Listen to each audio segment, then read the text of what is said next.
జై భీమ్, జై మండల్. ఇది సందర్భం కాకపోయినా ఒకసారి ఓట్ ఆఫ్ థ్యాంక్స్ చెప్పిన తర్వాత కార్యక్రమం ఆల్మోస్ట్ కంక్లూడ్ అయినట్టే. అయినా కూడా మీ ప్రెసిడెంట్ గారు, వైస్ ప్రెసిడెంట్ గారు, పెద్దలు శంకర్రావు గారు, శ్రీనివాసన్న, వీళ్ళందరూ నన్ను డాస్ మీద పిలిచి గౌరవించే ప్రయత్నం చేశారు, గౌరవించారు. దానికి ప్రత్యేకంగా సౌత్ సెంట్రల్ రైల్వే ఓబీసీ ఉద్యోగుల పక్షాన సొసైటీ సభ్యులకి, డెలిగేట్స్కి, డైరెక్టర్స్కి, అందరికీ కూడా, కార్యవర్గానికి, అట్లాగే ఆఫీస్ స్టాఫ్కి అందరికీ కూడా మరోసారి కృతజ్ఞతలు, ధన్యవాదాలు.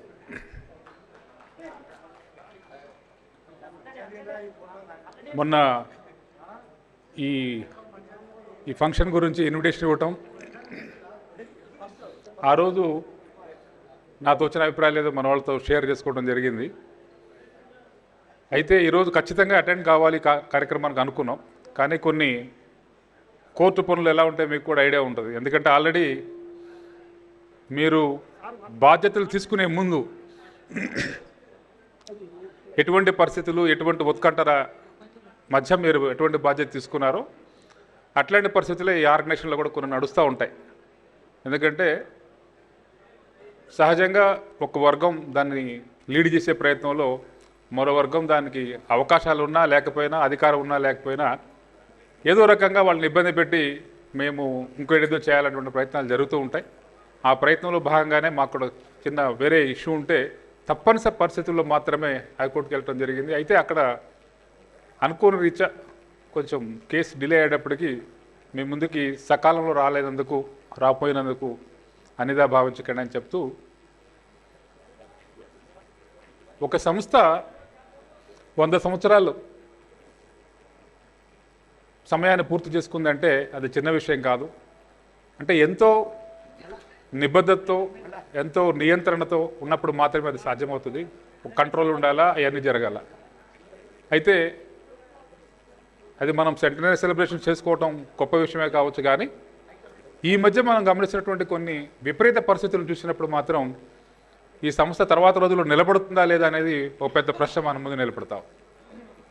ఎందుకంటే కొంతమంది తెలుసో తెలియకో, లేకపోతే వాళ్ళ యొక్క వ్యక్తిగత స్వార్థాల కోసమో ఈ సంస్థని తాకట్టు పెట్టేటువంటి ప్రయత్నం జరిగింది. కానీ ఇప్పుడున్నటువంటి మేనేజ్మెంట్కి ఎవరైతే ఈ బాధ్యత తీసుకున్నారో వీళ్ళకి రాబోయే రోజుల్లో కత్తి మీద సాము లాంటిది. ఎందుకంటే గతంలో అవకాశం లేకపోయినా, ఇంకే రకమైన పరిస్థితులు ఉన్నా కూడా వాళ్ళకు ఉన్నటువంటి రిలేషన్స్ కావచ్చు, లేకపోతే ఇంకేదో అవసరాలను ఆశించి వాళ్ళందరికీ కూడా లోన్లు ఇవ్వటం, ఇంకోటి ఇవ్వటం కొంత జరిగిపోయిన పరిస్థితికి మనం చూసాం. అవన్నీ ఏ రకంగా బ్యాడ్ లోన్స్గా టర్న్ అయింది అనేది కూడా మనం చూస్తూ ఉన్నాం. అది బ్యాడ్ లోన్గా టర్న్ అయినా ఇంకోటైనా కూడా దాని యొక్క బర్డన్, దాని యొక్క భారం మన మీదే పడుతున్నటువంటి విషయాన్ని మనం మర్చిపోకూడదు. రెండోది, ముఖ్యంగా మీరందరూ కూడా సాధ్యమైనంత వరకు ఈ యొక్క ఫైనాన్షియల్ డిసిప్లిన్ మీద మన యొక్క కో ఎంప్లాయీస్కి మనం ఇన్ఫర్మేషన్ ఇవ్వాల్సినటువంటి అవసరం ఉంది.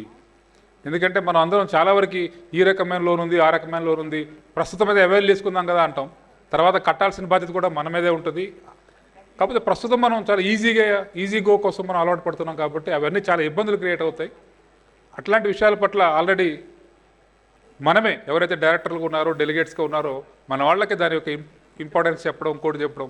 ఏదో సొసైటీ అనేది ఏదో ఒక పెద్ద వేరే బ్యాంక్ అనుకోకండి. ఒకరోజు ఇలాంటి పరిస్థితులు కానీ కొనసాగితే బ్యాంక్ ట్రక్ట్ అయిపోతుంది. అంటే మన డబ్బులు కూడా టోటల్గా కనపడకుండా వ్యానిష్ అయిపోయేటువంటి పరిస్థితి ఉంది. కాబట్టి ఇటువంటి దృష్టిలో మనం ఇంకొంచెం మోర్ డిసిప్లిన్గా కానీ ఈ సంఘాన్ని, ఈ సొసైటీ నడిపితే అది మన యొక్క ఎంప్లాయీస్ అందరూ మన మీద ఏ నమ్మకం పెట్టుకుని అయితే మనకి అవకాశం ఇచ్చారో అది ఫుల్ఫిల్ అవుతుంది అనేది నేను భావిస్తూ ఉన్నా. అట్లాగే నేను మొన్న మన పెద్దలు శంకర్రావు గారు సార్తో మాట్లాడుతూ 2 విషయాలు చెప్పాను. ఒక విషయం సార్తో ఏమన్నానంటే, సరే రకరకాల ఊహలు, అనుమానాలు బయట నడుస్తున్నాయి కాబట్టి దీని యొక్క ఆర్థిక స్థితిగతుల గురించి, ఈ సొసైటీ యొక్క, బ్యాంక్ యొక్క ఆర్థిక స్థితిగతుల గురించి ఒక వైట్ పేపర్ రిలీజ్ చేయండి సార్.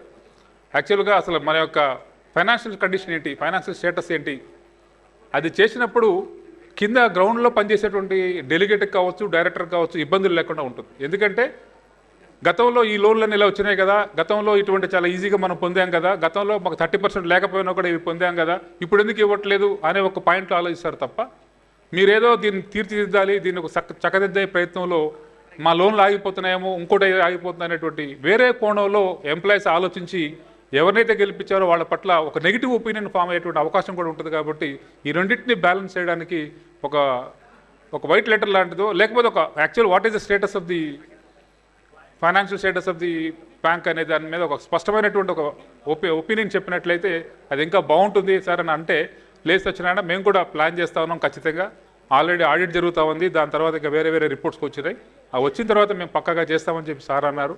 ఆ రకంగా అదే ఆలోచనలో కూడా మన ముందుకి ఆ వైట్ పేపర్ వస్తుందని, వచ్చే విధంగా మీరు కూడా బాధ్యత తీసుకొని పనిచేస్తారని చెప్పి మరోసారి మీ అందరికీ కూడా అనేక విషయాలు మనం మాట్లాడాలన్నా కూడా మీ ప్రోగ్రాం ఉంటుంది కాబట్టి దాన్ని నేను డిస్టర్బ్ చేయకుండా మీరు ఇక్కడికి పిలిచి ఈ రకంగా 2 మాటలు మీతో షేర్ చేసుకునే అవకాశం ఇచ్చినందుకు, అట్లాగే మా పిల్లలు డెలిగేట్స్గా కావచ్చు, డైరెక్టర్లుగా ఉన్నటువంటి రాజేందర్ కావచ్చు, మిగతా చోట్ల నుంచి ఓబీసీ అసోసియేషన్ నుంచి కూడా చిన్న అడుగులు వేసుకుంటూ మేము కూడా మొదలుపెట్టాం.